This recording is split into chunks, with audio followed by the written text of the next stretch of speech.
Thank you for being so patient and watching this film. I'm sure you have realized that it's a very different kind of a film. And I also said, when my friend signaled me that your voice is not reaching here, is that I'm never disheartened by the comparatively less number of people in the auditorium. I always remember that when one of the most illustrious sons of this soil, the enlightened Buddha, went all the way from Gaya, Bihar, to Banaras to speak with people. That's where he thought he could be understood. So when he wanted to speak with the people in the place called Sarnath, there were only 5 people to listen to him. Here we have at least 25. And we are not even 1/5 as wise as Buddha was. So we have a very good strike rate. So it doesn't matter. The important thing is that you are all young people, but for a couple of people of my generation, and you have all been so patient in watching this film. I'm sure you have heard of a name.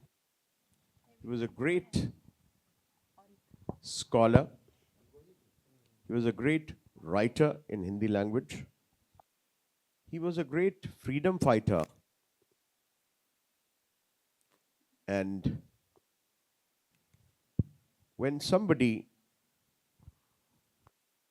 took a story written by him to Munshi Premchand's office and met Mr. Premchand, who used to take out a magazine called Saraswati,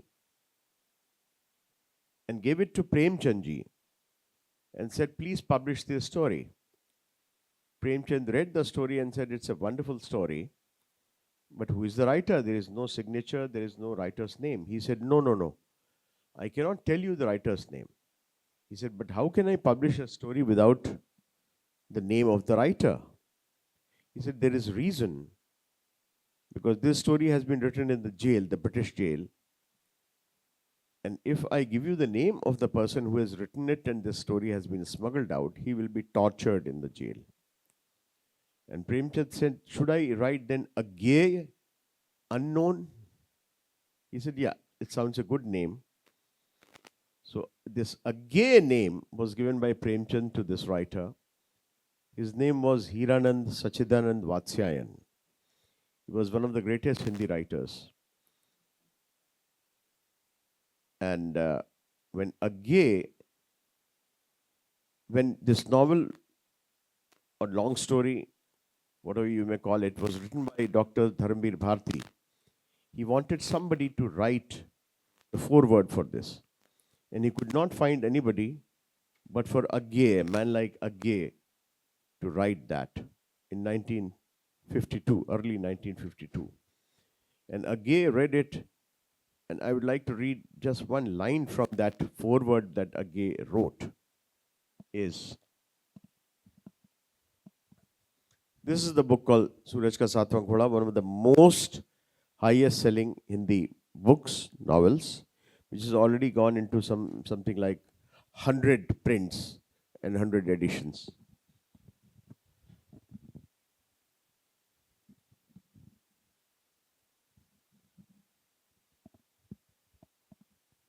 Agye writes in his 3-page foreword, सूरज का 7वां घोड़ा एक कहानी में अनेक कहानियां नहीं, अनेक कहानियों में एक कहानी है. Interesting reading. That एक कहानी में अनेक कहानियां निकलती हैं, अक्सर बात से बात निकलती है, कहानी से कहानियां निकलती हैं, but he is saying कि अनेक कहानियां हैं. एक जमुना की कहानी है, एक लिली की कहानी है, एक सत्ती की कहानी है, लेकिन उन सब में एक कहानी निकलती है, और वो शायद मानिक मुल्ला की कहानी है.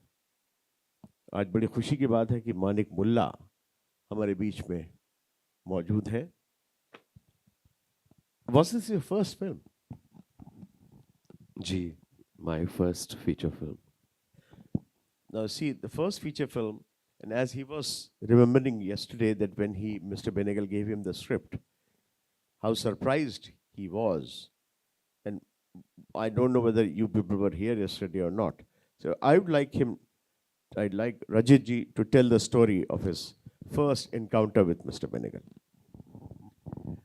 Uh, for those who were there yesterday, full credit goes to the theater and the stage because it was when Mr. Benegal saw me on stage in a play called Love Letters. I think that was his convincing point because I found out later they were looking for a young man to play the lead in Suraj Ka Satvan Ghoda, and from what I hear, he wanted to cast somebody new, and everyone else in the office was against that. All these are stories that came out later. And then he called me to the office after seeing that show and gave me the script and said, "Go and read it and tell me what you think about this Manik Mullah character." And of course, on the telephone, in those days, he only asked me one question, Ki, Hindi bol lete ho? Because the play was in English. I said, Azma ke dekh lijiye. And when I read the script in the night, I realized it was the title role of the protagonist, Manik Mullah. So I went back and I said, "There's no question. Of course, I would love to do it." I was very apprehensive though, and I read the novel, and I still wondered why are we making this film, because it's such a difficult novel to interpret, you know. But still, it was an opportunity. It was a challenge, and now I watched it 25 years later. This is 33 years ago. August 1992 was when we shot this film. Uh, I think, the bigger challenge was because this young man, Manik Mullah, is seeing himself with all these women in the neighborhood. When he was 15, he's seeing himself as 16 with Jamuna. He's seeing himself in his mind's eye 18 with Lily and about 20 with Sati. So that difference is just 2 years, but it's an attitudinal play of the character who's seeing himself in these three ages. Very delicate difference. Uh, I won't take names, but when somebody from the industry said, "Oh, to make it different, you could have given a mustache and something changed," I think I said, "You lost the whole point." It's an attitudinal difference of perception. जो दृष्टिकोण है, जो नजरिया है, it's how he thought himself, how he would be and play himself at 16, 18, 20. And the references in some of the cases are so subtle. For example, the whole Lily experience, which is a take on Devdas itself.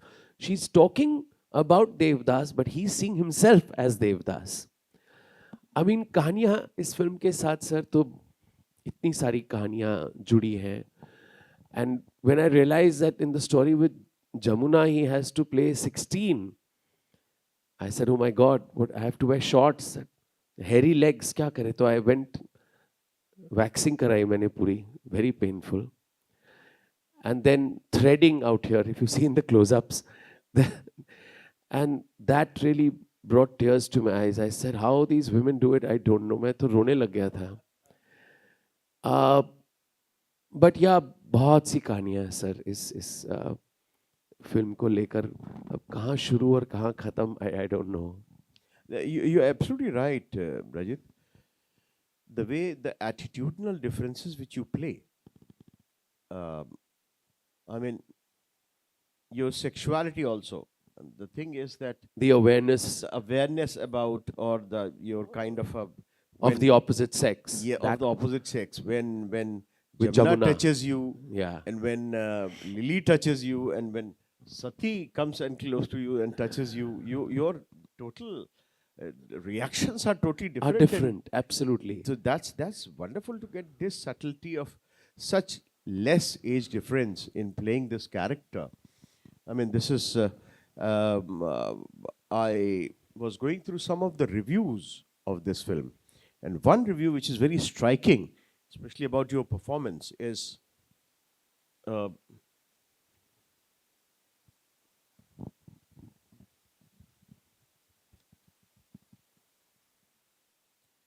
this is a review by a gentleman called Vivek Chatterjee.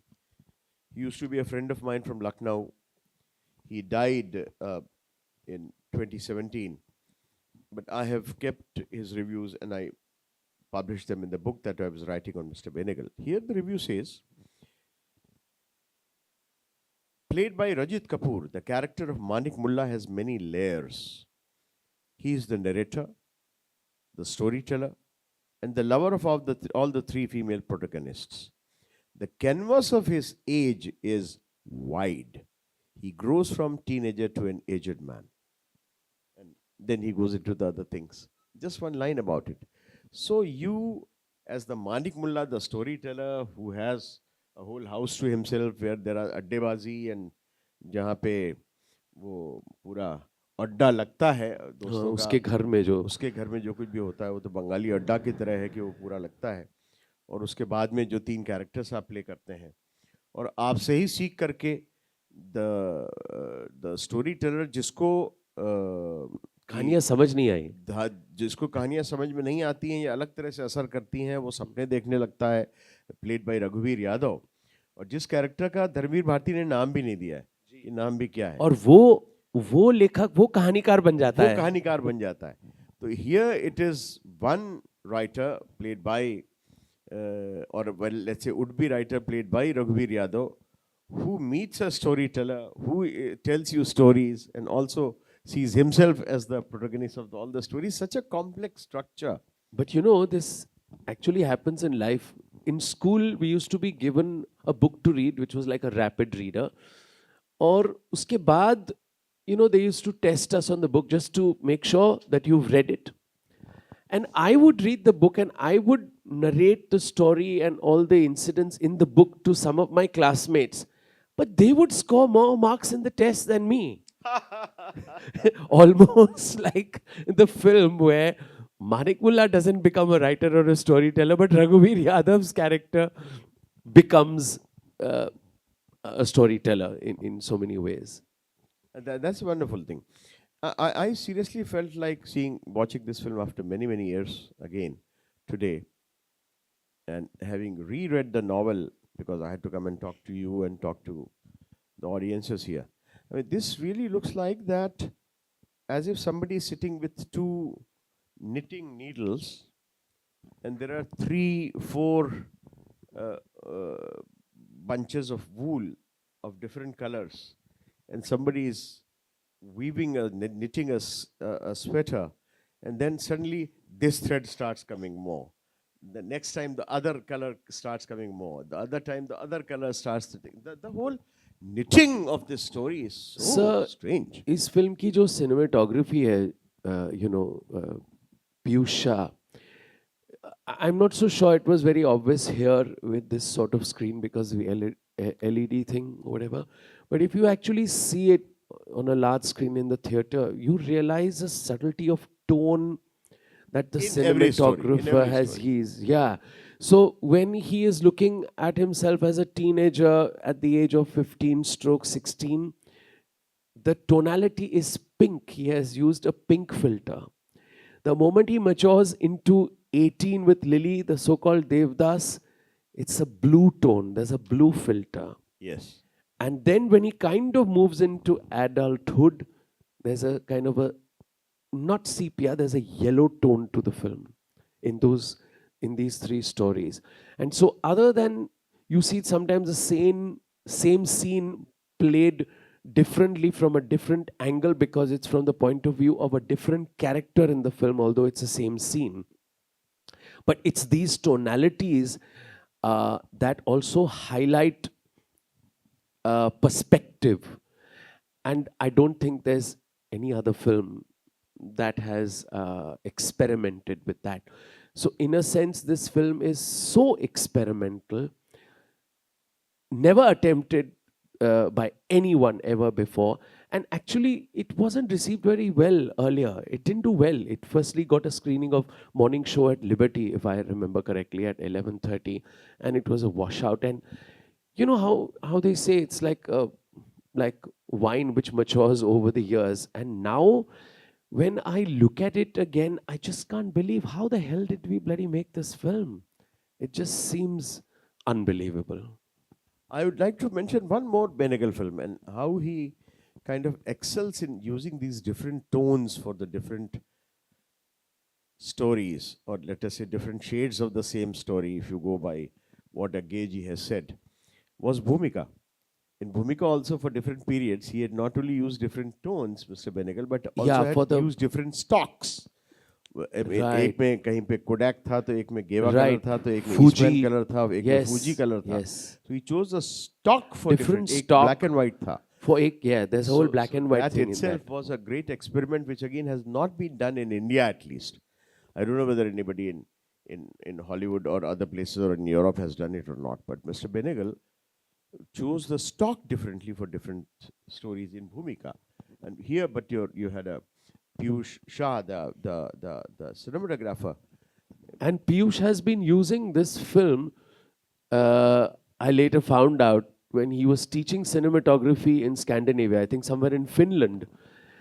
And his entire exercise of teaching for cinema, this film was used for the entire course. Uh, Before I come back to you and other people, one name is again very important because this novel, when you get to write the screenplay for this, is not an easy thing. Any novel is not very easy to turn into a screenplay because every time you write a screenplay, you are supposed to damage the original novel, original story, or whatever you do. You create something else because you are doing a seminal adaptation, going into another media, another medium, so to say. But what Shamazadi has done here is so very wonderful. Also, the use of two songs, one in a dream, let us say, Ye Shame, Sabki Sab Shame, and the And other the Banna, song, which which the Nina. Banna. In the novel, also there is a reference to तुमने बन्ना और सुना ये है, तुमने शामें इंडोला किसने सुना है. गाया है, आपने आवाज को पहचाना है? At that time, it was a young, budding Udit Narayan. Udit Narayan. Yes, and it I he had I matches had your told voice so good. I had told Mr. Benegal, sir, can I sing this song? So he told Vanraj Bhatia, was the music director, what rubbish! I have another young lad who's a brilliant singer. But and he has matched with your voice so much that it doesn't look like, because the song ends and your dialogue comes and looks like it's you are singing. So the Udit Narayan also has done a very good job. The kind of a nasalness which is there in your thing and all that. So that's a great job. But I was talking about Shama Zaidi, the screenplay writer. So whatever are the little additions, very little additions, because the filmmaker and the whole crew has been so true to the novel. Because in this novel, I was while watching it after so many years, I was seeing, because he writes when it was the lightning in the sky, it was violet color lightning, and you see in the whole thing the use of the blue glass which is done, And the tonality that there. tonality of the violet color in when the lightning happens and when the rain happens, etc., etc. So the Shamaji has been very true to the novel, and the whole crew has been very true to the novel, and yet to weave it, it's hats off to them. Now coming back to you, after having mentioned Shamaji, is that there is so much of intertextuality in this film and in this novel also. I mean, you talk about Devdas, you talk about Maupassant, you talk about Chekhov, you talk about other places, you talk about so many other literary references which are there, and everything is brought. As it's not like done that audiences are dumb, so let's cut. Audiences will not understand who is Chekhov. तो फेंक दो उसको काट के, जो अक्सर हम लोग करते हैं. We dumb down the scripts. The script has not been dumbed down, because if the author has written it, the novel, it should go there, and we Yeah, expect. all those references are there, So sir. you must have kind of kind of made aware of those references and what Chekhov is known for, and with knowing Shyam Babu, he must have made you very, very aware of the whole intertextuality which is there. To a certain extent, but शायद उस वक्त इतनी अक्ल नहीं थी. अब जब मैं देखता हूँ, there's one sentence that Manik Mullah says which is so ironical. He says कि चेकॉव जो है ना, उसकी स्टोरी टेलिंग में कैरेक्टर्स को बांध के रखता है, and that's what relates to an audience. And I find, just look at it, because that is what Mr. Benegal was able to achieve through his storytelling, what Chekhov was able to achieve through his plays. You know, his storytelling in all of Mr. Benegal's films is those characters through the telling of the story that actually bind you and hold you and transform you. And that struck me today. And you must have been 21, 22, 23 when you did this? I was 29. 29. Okay. But you look so young, my God.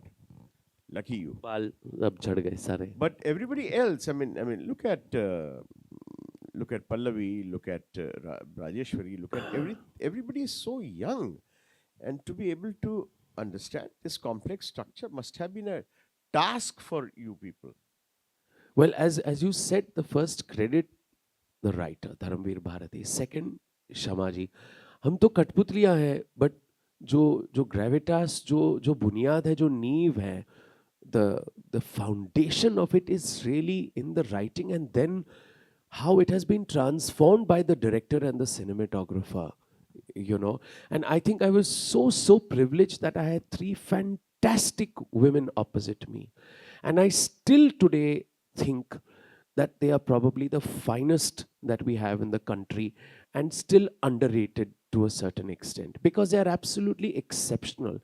I've worked with all three of them again, and it's always been a pleasure, because I think somewhere the trust with all three of them was because of this film. Definitely. And tell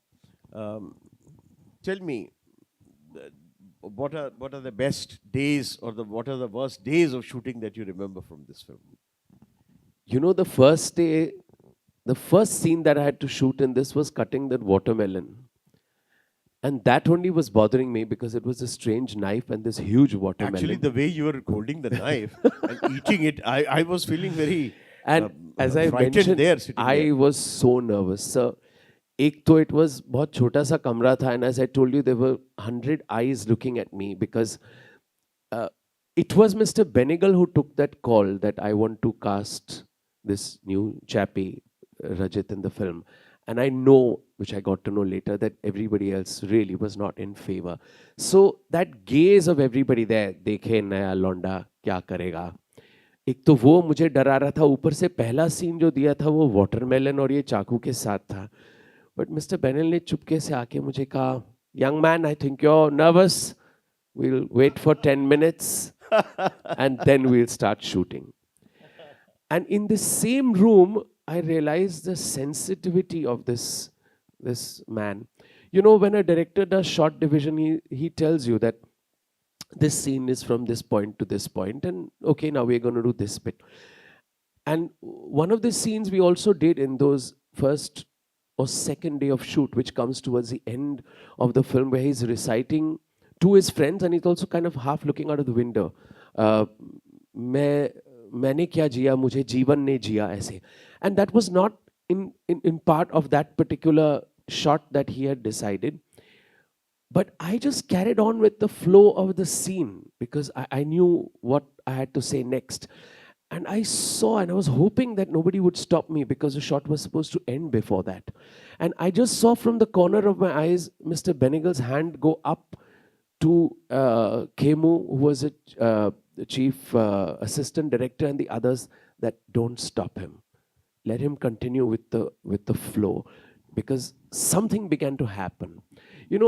ये जो बारीकियां है, that kind of sensitivity which a director understands when an actor is probably, if we say, in the mood, or maybe some magic could happen, is something I still salute him for today. That's wonderful. And the kind of a trust which he had in actors. And as you were saying yesterday here, that he gave you responsibility and made you responsible. Even if you were an irresponsible person, you become responsible when a responsibility is bestowed on you and given to you. And that's what he. जी. और कोई किस्से आपको याद हैं shooting से किसी और के कि क्या हुआ हो कुछ ये अभी मजेदार सी अभी जो बातें? ये जो सीन था जो चाय की दुकान पे था, I remember it was The last scene. actually, yeah, very suddenly you see the whole beauty of the story itself in the largesse The of it magical, is the magical. magic is, you know, where reality and imagination meet. And that is the point जब ये चाय की दुकान पे बैठे हैं and when he turns around and you know he sees Nina with the kid and this thing because he thought this was something he created through his imagination. ये जो scene था, it was quite hot and they were hoping that, you know, and and I remember Piyush saying something that we can't shoot it like this, you know, दोपहर थी, तो क्या करेंगे, we have to wait. And then suddenly it just drizzled. It drizzled and the entire जो चाय की दुकान के पीछे का जो एरिया था where Nina was supposed to come, वो सारी मिट्टी गीली हो गई. अपने आप सडनली बादल छा गए और वो सारा atmosphere which was actually described in the scene in the novel was created by nature itself. Then you can see the puddles. And you looked at the heavens above and says ये तो ऊपर वाले की then जैसे, as if nature has says come, I've made the scene ready for you. And that's how we shot that. And the feel of that, वो एक अजीब सी ठंडक है उस चाय की गर्माहट के साथ. क्या बात है, बिल्कुल. और वो जो जितना मैजिकल उसमें जो स्मोक का इस्तेमाल किया है पीयूष ने, और जिस तरह से स्मोक में वो डिसॉल्व हो जाते हैं आप आखिर में And जाके. yeah, and Manik Mullah पहले- just, you know, पहले वो सत्ती और सत्ती के चाचा, और उसके बाद द सोल्जर, द सत्ती का बच्चा, और उसके बाद में आप, और मतलब इस तरह से जाके डिसॉल्व हो जाते हैं कि पता नहीं चलता है कि ये सच था या सपना था या क्या था. और बाकी लोग भी देख रहे हैं कि मानिक मुल्ला था भी कि नहीं था, कि सिर्फ कहानी था, क्या था. मतलब जब और really कई it लोगों becomes को ये भी सर समझ from नहीं the- आता है, मुझे भी टाइम लगा समझने की, what does this title mean? Lot of people still ask today, what is the meaning of सूरज का सातवां घोड़ा? There's one brief reference in the film again at the end where he says, and I remember reading that passage in the novel to actually understand, because जो सूरज के 7 घोड़े क्यों होते हैं? Normally you have 2, 4, 6. और ये 7वां घोड़ा जो है सबसे छोटा होता है और सबसे पीछे होता है. So in one sense he signifies hope, but in the other is that these 6 horses, this little horse at the back is also the one that maintains the balance. So it's सूरज के ये घोड़े हैं, which is सूरज की किरणें हमें आशा की किरण वहीं से मिलती है, और ये छोटू जो पीछे है ये बैलेंस बनाए रखता है. And that the beauty when it actually hit me the real meaning when I reread the novel, I said, you know, amazing how it contextualizes into, you know, the storytelling. Yes. And also Bharati ji writes in his novel when he's ending the novel कि सूरज के 7 घोड़ों में बाकी 6 घोड़े जो हैं वो कुछ बूढ़े हो चुके हैं क्योंकि वो बड़े हैं, ये तो यंगेस्ट हॉर्स है.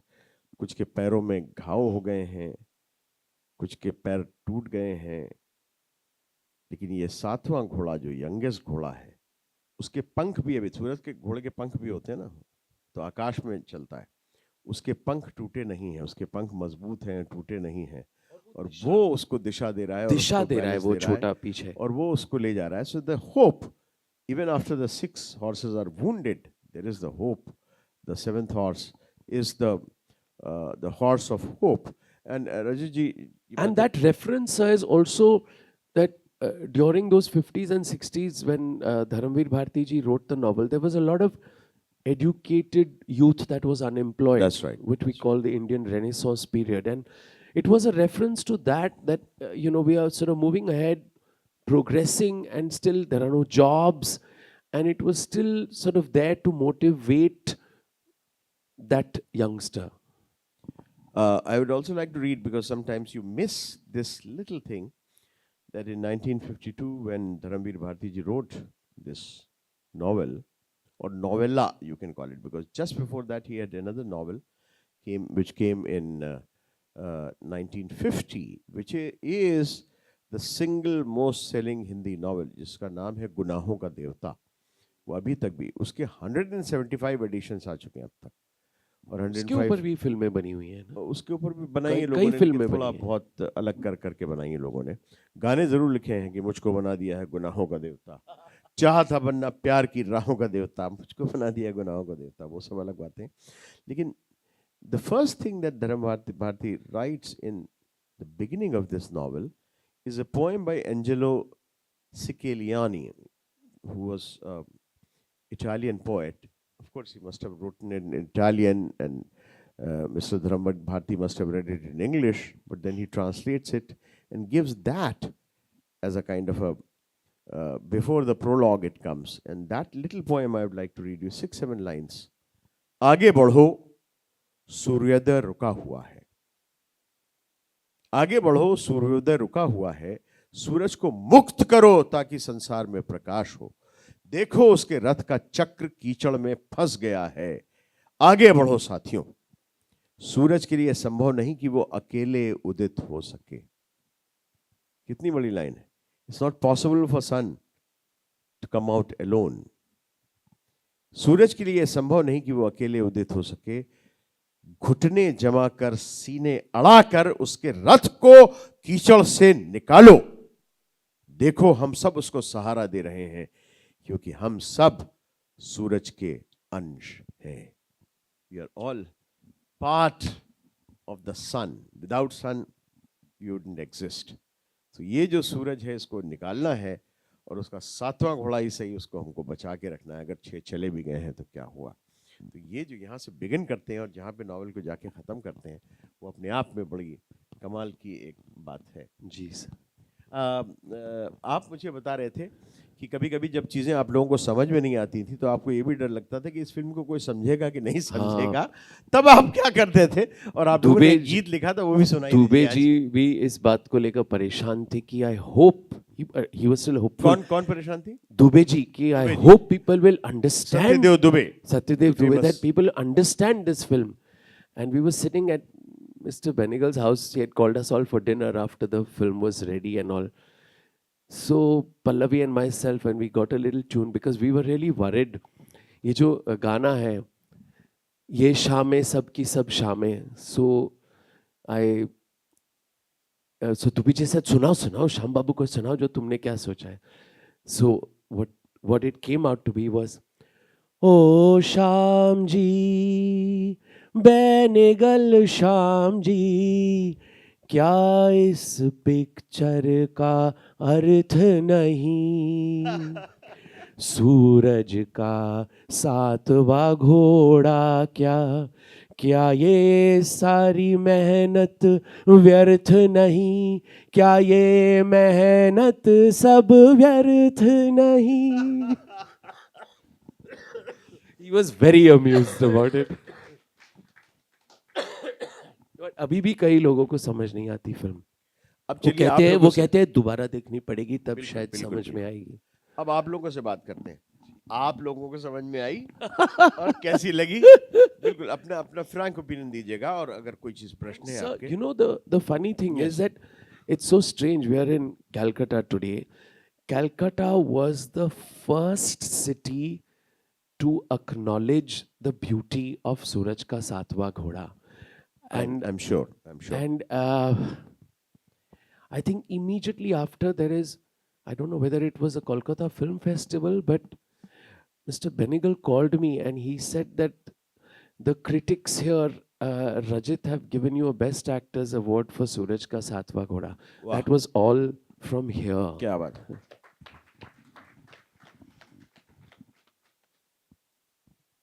Yes. Please.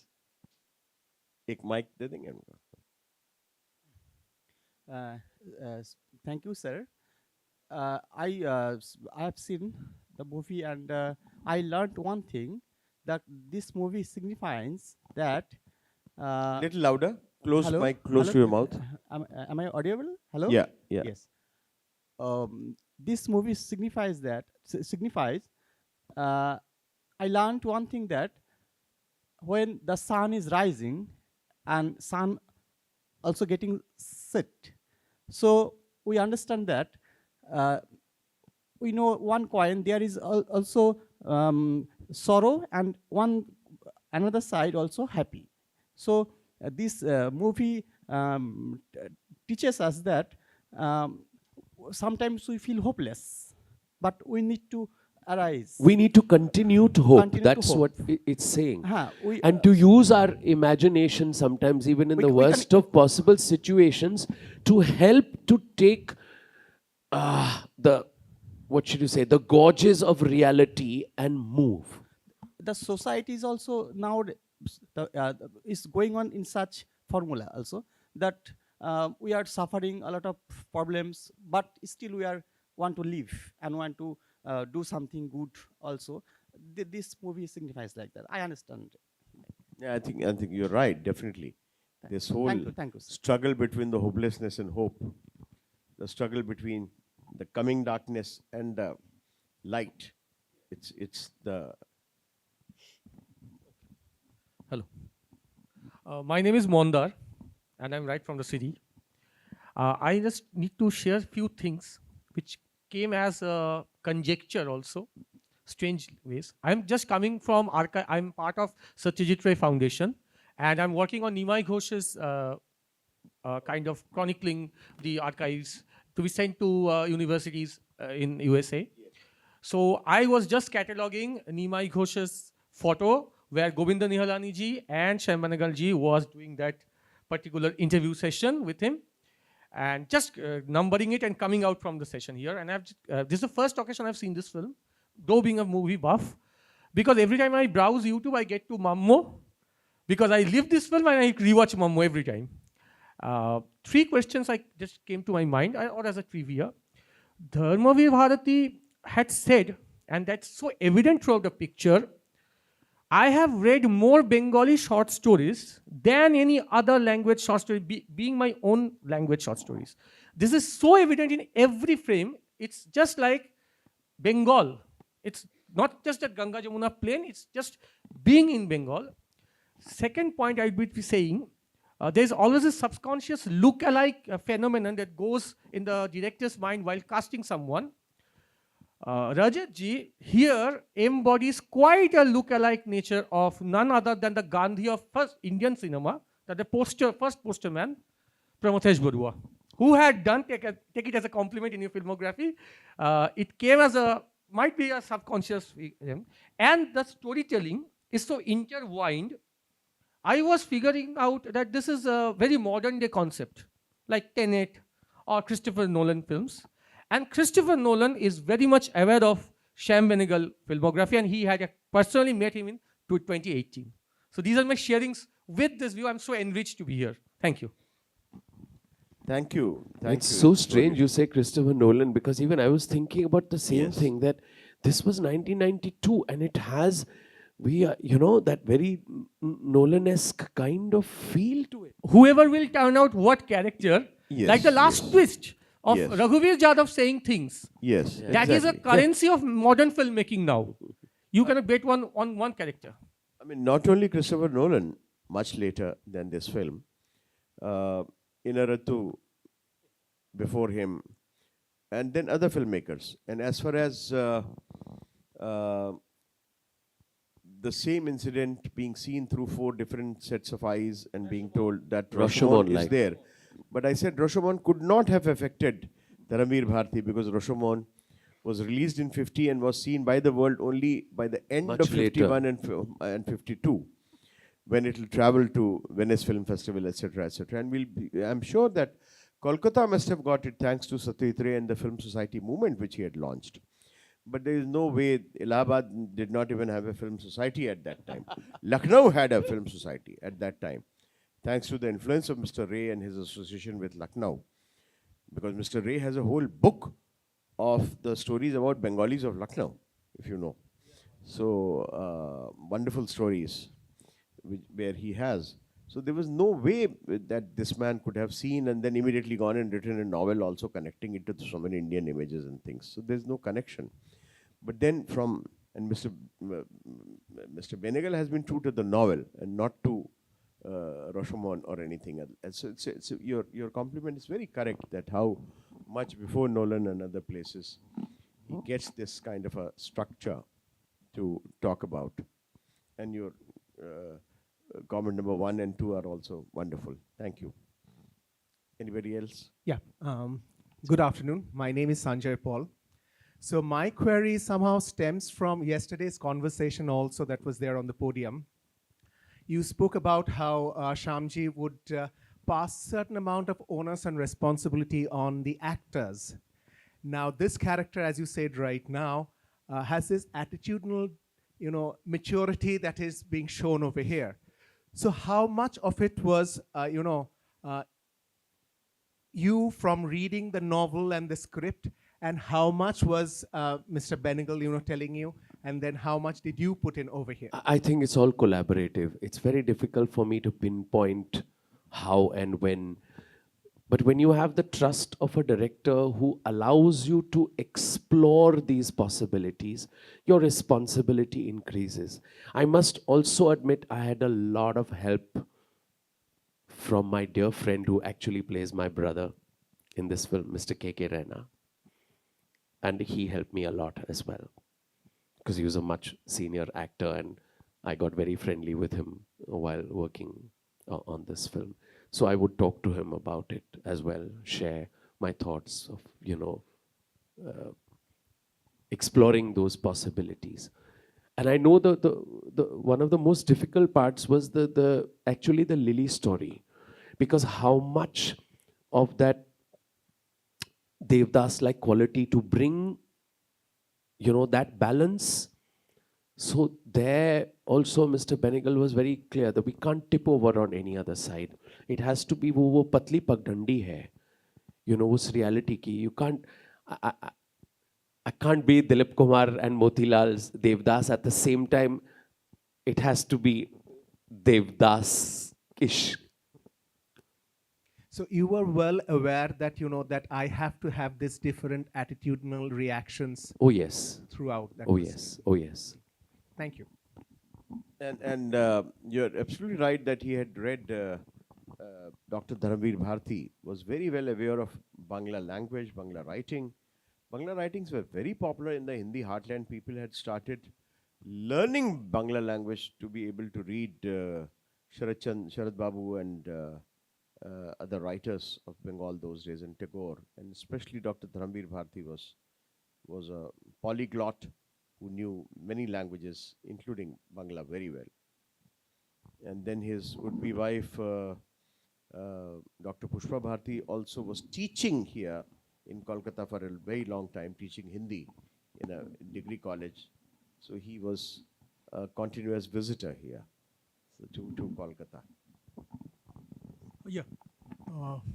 Mr. Kapur, I'm watching this film for second time. First time I watched this when I was a teenager. I was around 13, and this is perhaps the first Hindi avant-garde film I've ever watched, apart from this Ray and Ghataks, which we usually see here from our. So I want to ask you one question. I still, even after watching it after so many years, were you aware of the character, Manik Mullah, and his background? Because Dharamvir Bharati perhaps wrote it 50 years back when you were doing the film. So were you aware of that character, the background and the way, or you have to know them, or you had that, even have the accents? Were you aware of it, or is it something that you have to learn? I don't think I was that aware of it, other than having read the novel and getting inspired by it and using that as my base to explore Manik Mullah. I can't really pinpoint how much of it was instinct as well, or a gut instinct. I don't have a tangible answer, I'm sorry to say. I don't know how I did this film only when I watched it just now. I can't believe how it happened, actually. It happened. And also being aware of a character like Manik Mullah, everything is embedded in a novel.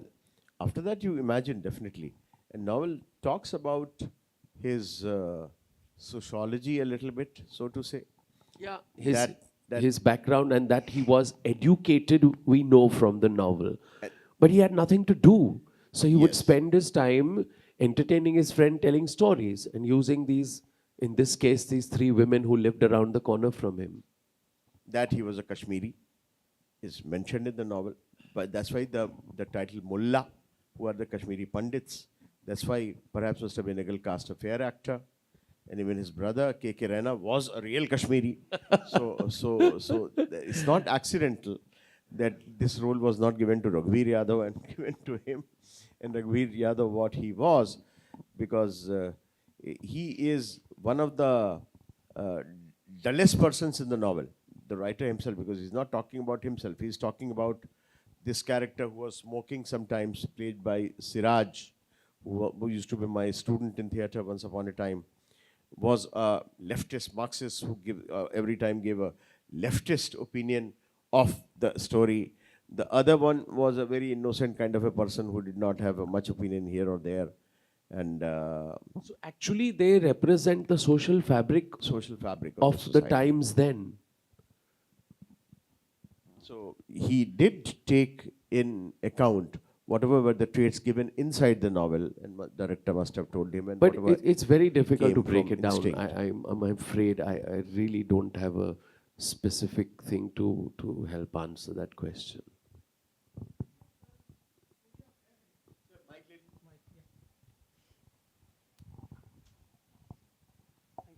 Thank you my name is Joyjit sir जो भी आपने अभी कहा तो ये कहीं ना कहीं जो रघुवीर यादव का कैरेक्टर है तो सूरज का सातवां घोड़ा यही है क्या किसका कैरेक्टर है? रघुवीर यादव का जो कैरेक्टर है और जो आगे निकल के वही कहानीकार बनते हैं तो सातवां घोड़ा यही होते हैं क्या That's also an interpretation.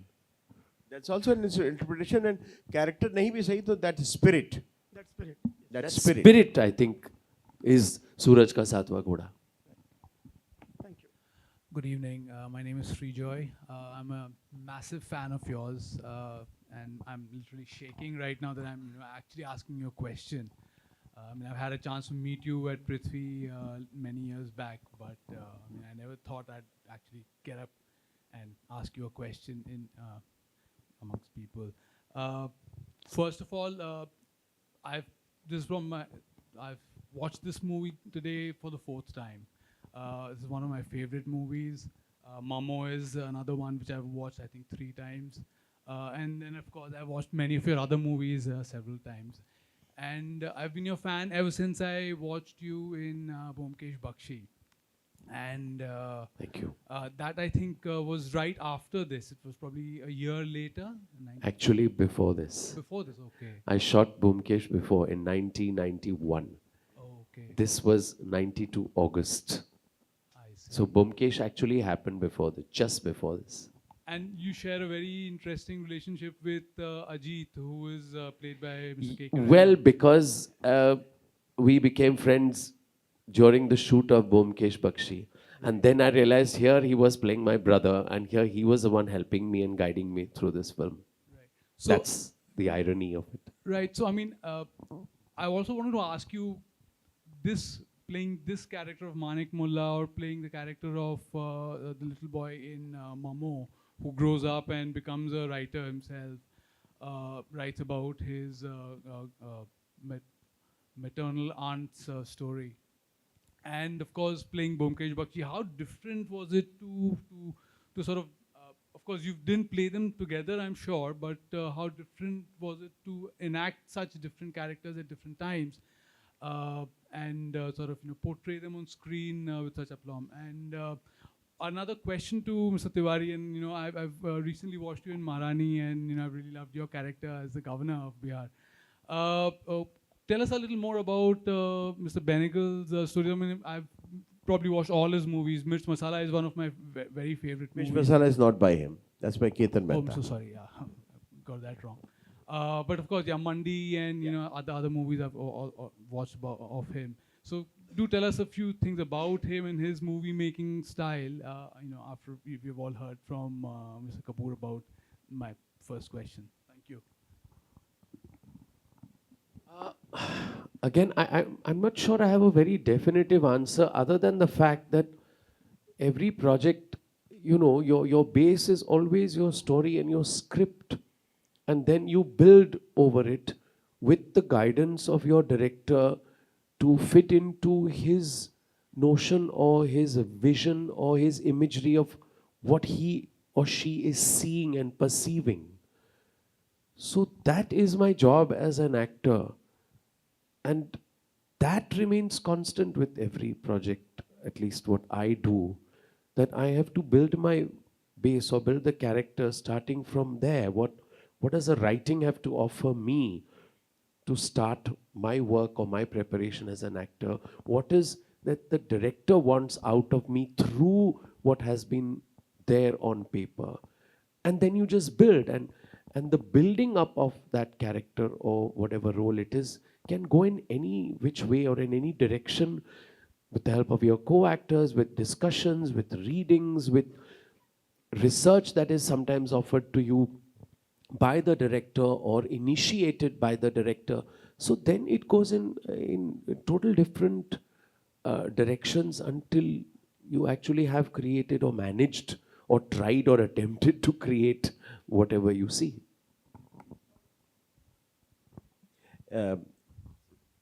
Now, to answer the other part of your question. Sorry, could I just ask him a follow-up question? Yes, please. Nasruddin Shah very famously wrote in his memoir that he's a very method actor. He likes, to prepare and rehearse and. But prepare and rehearse is not method acting. So, I could have an endless discussion on that. I don't follow any kind of method other than the fact that I like to start from zero. That is the only method that I've always followed. My question actually was how much of what you portray on screen is improvisation on the spot, because obviously you prepare and rehearse. This word improvisation has been bastardized to a large extent today, I'm afraid. I don't think we understand the word improvisation. So I'll give you an example. If I have studied what he has written as a writer and we are performing a scene, and I have this in my hand, and by chance while performing a scene with him, let's say while the shoot happens, this falls, but I don't break my eye contact with him and I pick it up and I continue. That is improvisation. So you remain in your character, but you've improvised at that moment. That for me is a classic example of improvisation. But what I find today is that many actors are very gleeful about, if the script is offering you 10 lines and then you've written 10 of your own. And now what is that, sir? I am not very certain. Some of them may be very happy that we improvised, but is that what was wanted of you as an actor? As a director, I'm very particular. That's not what my script is asking for. I have not asked for extra 10 lines. It's not there. So I think it's very careful to find that balance or draw the line. But again, what does a director want? A director may tell you that I've written 2 lines, but I want you to go ahead and improvise. Or if I don't cut the shot and the camera is rolling and I carry on, then if you're still in that character, in the moment, in that scene with your co-actors, you do carry on. And if something works, great. If it doesn't, that's again the choice of the director. So what does he want you to do as an actor? If he clearly says he's a captain of the ship, he can say, okay, I don't know what we're going to do in the scene. Let's just improvise it. All right. But that's his prerogative. But I think we as actors have I don't know what word to use, become very happy and joyful of this fact that, oh, we can improvise. But where do you draw the line? Then why do you have a scriptwriter if you're going to just say whatever you want to say? Absolutely. But It's ultimately the director's vision. Just to illustrate, one of the things which I cannot forget when we are talking in context of Rajit and the way he dropped his phone. In Mr. Shyam Benegal's last film, Mujib, The Making of a Nation, Mujib was played by a Bangladeshi actor, Arifin Shuvo. I'm sure in Bengal you people know him. Yes, yes. And Rajit was playing Bhutto. Now you know the contest between Bhutto and Sheikh Mujib. It was the final election of 1970-71 in which, of course, Sheikh Mujib's party and Sheikh Mujib himself had got the majority, clear majority in both the East and the West Pakistan. In his party, he hardly got 67 seats. He got some 200 something. So he was supposed to be the future president of combined Pakistan, East Pakistan and the West Pakistan. But then they were not ready because they thought Bengalis are not good enough to be the prime minister of a country called Pakistan. It had to be somebody from the West Pakistan. Punjabi preferable, but if not Punjabi, at least the Sindhi, Mr. Bhutto. So then there was an apex meeting between the two leaders, that is Bhutto and Sheikh Mujib. And he, as Bhutto, now this is how the scene was written, that he says, well, Mr. Mujib, you know, the people of Pakistan may not like you to be the prime minister. So why don't you become the president of Pakistan and I will become the prime minister? He says, but I don't think the president has resigned and that post is available to you. So he says, in that case, I can become the prime minister, you can become the deputy. And he says, okay, but why don't we reverse the process? I've got more seats, so let me be the prime minister, you become the deputy prime minister. And he was having tea and biscuit in a very good service. So suddenly, this is not written in the script. The word written is preposterous, and he walks out. But since he was having the tea and biscuit, what Mr. Rajit Kapur did was, this half-eaten biscuit he suddenly throws, preposterous, and walks away. So now this thing was not written in the script. This thing, the director, Mr. Benegal, had also not told him. But that gave a total new energy to the scene and new energy to his hatred of this Bengali, etc., that this throwing of the half-eaten biscuit. He could have put it in the mouth or something like that, but throwing of this half-eaten biscuit, that was an improvisation. That's the true improvisation. He's not increased his lines. But within actor, it kind of gives you a moment, gives you a beat which is unbeatable. So, and you asked a very important question about that, how would I describe Mr. Benegal? I need not describe him through his work and films because you can make your own decisions and then there are enough analysis which are available, right from Derek Malcolm to all the people, to Sangeeta Datta of this own town who has written a wonderful book for the BFI British Film Institute on Mr. Benegal, etc., etc. There are enough critiques available. Mr. Satyajit has written about him, his work, and how he liked him with his first film itself, Ankur. So I need not say that. But where I can be handy and what I would like to talk about, the kind of a man that he was. We all know through his film that he was a humanist.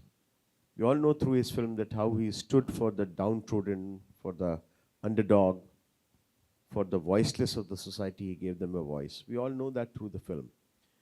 But sometimes we have seen that the artists are something else in their art or something else when it comes to life. This contradiction was not there in Mr. Benegal's behavior ever. I have quoted this story many times, that number one, anybody, any Tom, Dick, Harry, any fool from the street, if he wrote a letter to him, Mr. Benegal would reply to that. If any Tom, Dick, Harry calls, he would take his phone himself. His phones did not used to come through secretaries and things. He will take his own phone. Now, filmmaker को कितने लोग phone करते हैं, क्यों करते हैं, sir एक बार मिल लूँ, आप सर एक बार देख लो, सर काम दे दो, सर दे दो. But he will take his phone and then give you a good answer. कि नहीं बेटा, आजकल मैं फिल्म नहीं बना रहा हूँ, 6 महीने बाद बनाने वाला हूँ, तब तुम आके मिल लेना, अभी आके नहीं मिलने से फायदा होगा. ये नहीं किया, क्यों करा मुझे फोन? नहीं, never. The good thing was that he loved actors. He loved talking to actors. Loved talking to actors. एक बार क्या हुआ कि in Bombay there are these head load workers known as mathadi, माथे पे जो सामान रखते हैं mathadi कहलाते हैं. वो मराठीज होते हैं और वो सफ़ेद गांधी टोपी पहनते हैं, सफ़ेद पायजामा पहनते हैं, सफ़ेद कुर्ता पहनते हैं और head load workers होते हैं. So suddenly one day in office I saw that a group of 6-7 head load workers were there in Mr. Benegal's office. So I thought they have come to fight for something or whatever has happened. But पता चला कि उसमें से they used to work under his building, the Everest building where his office is and was. Now Pia is looking after the office of the Sayadri films. So they had come to invite him for the wedding of one of the Mathadi workers. And the wedding was taking place in Kolhapur or somewhere, wherever. So he said, no friends, I'll not be able to come because it's far away, but I'll try. Sir, try कीजिएगा ना, आप आ जाएंगे, आशीर्वाद हम आ जाएंगे, लेकिन तुम ये 500 रुपए रखो और मेरी तरफ से बेटी को दे देना, and I'll definitely remember the बेटी and bless your बेटी on the day of the wedding. So 500 रुपए दे दिए, वो भी चले गए हाथ जोड़ के, बहुत हो गया. But now 3-4 days when I was there in the office, I saw him dictating a letter to his secretary, and he had the card in his hand, simple card that they had left. And on the day of the wedding, or a day before the wedding, he was dictating a card that, I'm sorry, as I told you that day, I'll not be able to come, but I thought I must bless you on the day of the wedding. And I remember that you came to the office so beautifully and personally to invite me, but so sorry that I'll not be personally able to repay that visit, etc., etc.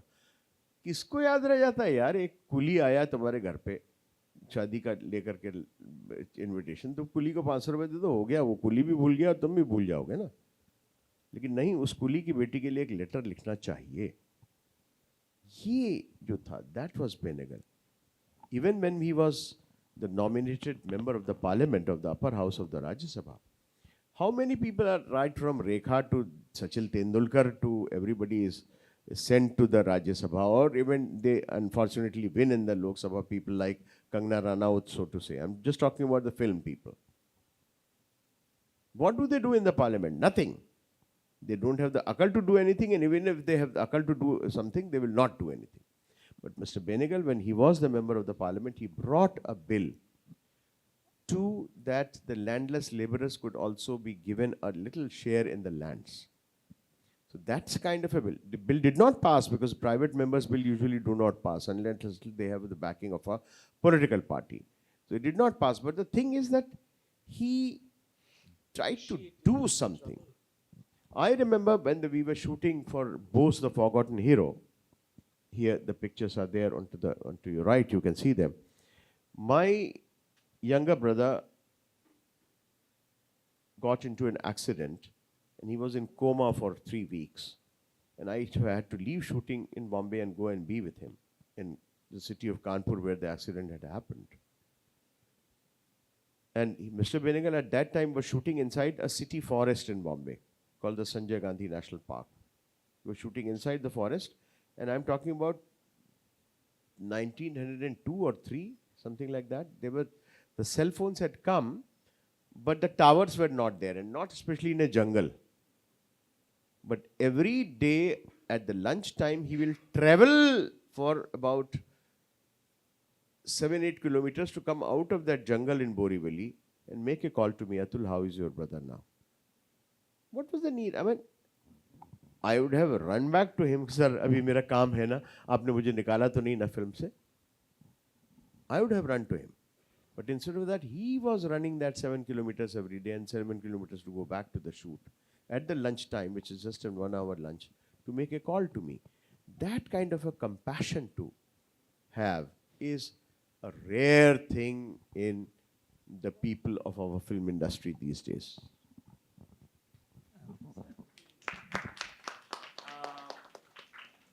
दोस्तों, आपको भी lunch करना होगा और हमें भी lunch कराना है. Can I ask one question? One question. Will it be the last question? Yeah. Hopefully. Okay. Hopefully. Hopefully means? Hopefully.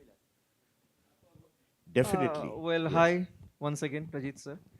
So the thing is that there are 2 questions. First of all, what about freedom as an actor? One Mr. Shyam Benegal sets. How liberty was granted to the actors? Now let's talk about Suraj Ka Satvan Ghoda. Let's begin with that. This will be my first question actually. Quite a bit. Once Okay. he has given you the brief of what he wants from the script or what he's seeing in his eye, then he would give you enough freedom. But if you cross the line or something didn't agree with him in his mind's eye or in the imagery of what he's seeing, then he would stop you immediately. No, that's not going in the right direction.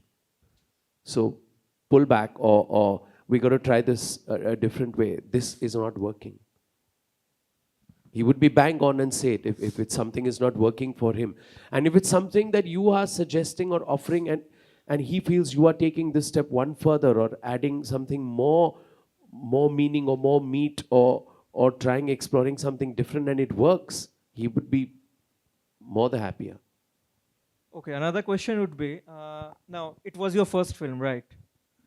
Now let's talk about you collaborating with younger filmmakers. So what do you seek in the younger filmmakers while collaborating? Is there any particular attribute that you seek? No. I think the biggest, not challenge, the biggest thrill for me working with a first-time director is new energy and new enthusiasm, because it pushes me as an actor. When the person who wants to make a film is excited enough, then it also excites me.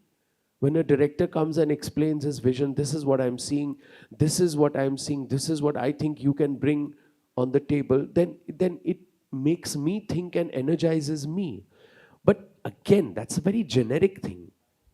You know, I can't be very specific because different filmmakers come with a different set of an image or an idea or what they want to show or portray. So it can't really be the same, you know. That's it. If you allow me, before ending this session, I would like you to listen to Mr. Benegal's voice, not on audio, but I had a very long archival interview once with him where we sat for a couple of days over hours and hours together and everything was recorded. Unfortunately, I don't have the recording to play to you, but there is the transcription of and about, because we are talking about Suraj Ka Satvan Ghoda, so I would like to end on that. I asked Mr. Benegal, you've done experiments with the structures, with the telling of the story itself in your films. That especially stands out in two of your films, as far as the structures are concerned. The critics have called it the expressionist cinema of Shyam Benegal. One is, of course, Anugraham or Kandura, and the other is Suraj Ka Satvan Ghoda. Dharamvir Bharati's novel, Suraj Ka Satvan Ghoda, and the way you have dealt with it, the structure is very different from what we have seen ever in Indian cinema. Not at least till that time. And Mr. Benegal's reply, as I said, you will listen to his voice, his words. Yeah, well, it was very difficult structure. I wasn't sure that I would manage to create such a structure, you know. The fact is that of having to deal with this kind of a story within story within story is something that, whether it was cinematically possible or not, because one of the tragedies of cinema is that any image that you create becomes a concrete image, unlike in a story, where the reader is able to imagine his own things. So to create something like Suraj Ka Satvan Ghoda story cinematically was one of the greatest challenges that I have had to face. I wasn't sure that I would actually be successful. As a matter of fact, when we made the film, and with the first screening of the film, a lot of people got very confused. They were unsure that they could actually follow the narrative. But luckily, that was odd part of it, that the people who had seen the film and had actually read the story, they would have followed it in a better way than those who had not. So ultimately, where he was kind of ready mentally for a failure, he succeeds. And especially with the people who had some, as I said, the intertextuality of not only with the other things, but also with this book, the Suraj Ka Satvan Ghoda itself. And they succeeded. He was present there when it was shown to Dharamvir Bharati ji. What was his reaction? He would tell you. He couldn't believe that his novel was given such an image. I mean, he was He was absolutely thrilled. And I had to take back my words and I went to Mr. Benegal and I said, you know, I was wondering why you're making this film, but I'm so glad you made this film. But thank you, Rajit, for being with us today. I know you took time out, especially for this KCC festival of Shyam Benegal.